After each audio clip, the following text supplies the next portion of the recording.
peut-être pas le charme des petits ânes ou des petits veaux, on peut quand même s'attacher à ces poules au point de les collectionner, même d'en faire un guide. Nous partons chez Pascal dans les Côtes-d'Armor avec Anne-Marie Blanchet-Boucher et Jean-Yves Chamblet. Un univers familier et mystérieux. On croit le connaître, il n'en est rien. Bienvenue dans le monde des poules de collection. Quelques 400 races. Les frisées, toutes en rondeur. Les padous à crinière de plumes. Les Sussex, coqs imposants mais pâteaux.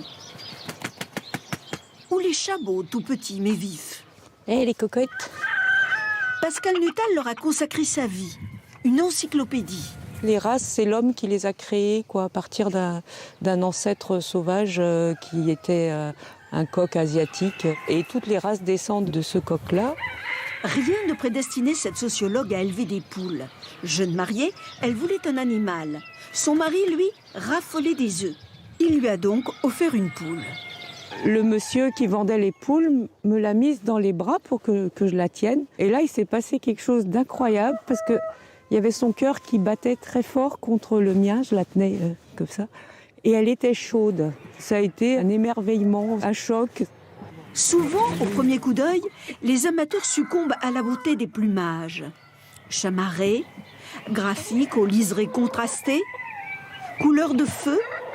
Mais selon Pascal, priorité à la qualité du contact. Oui, padou. Si vous voulez vous faire bien voir avec vos poules, c'est important de leur parler.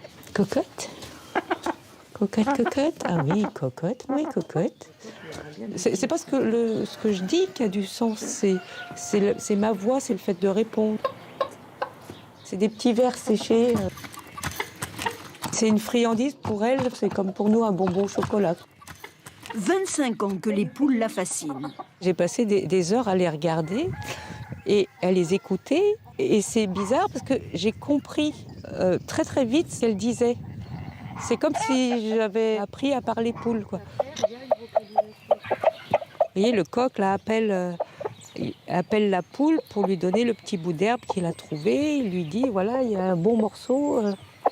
Des vocalises que les amateurs de poules de collection, eux, ne comprennent pas forcément. L'autre jour, j'ai une dame qui m'a demandé une poule qui ne faisait pas de bruit, ce qui est pas possible. La poule parle, donc elle s'exprime. Certaines poules de collection ont été sélectionnées pour leur douceur, comme cette poule soie, une couveuse née, au point de couver des œufs de faisan, de canard. D'autres sont recherchées pour leurs œufs, aux couleurs étranges. Il y a 4 couleurs de coquille d'œuf, donc l'acajou, le blanc, le coquille d'œuf et le vert.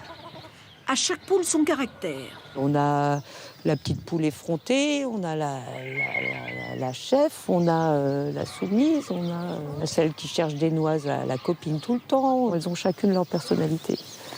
Pour éviter des affrontements permanents, la basse-cour instaure donc sa hiérarchie, avec son lot de surprises. Un tout petit coq peut être maître sur un très grand coq. Tout est dans la tête.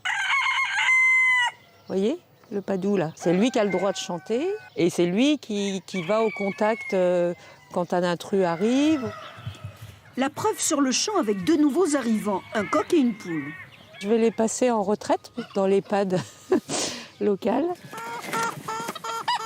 Ils se jugent, vous avez vu qui est le chef,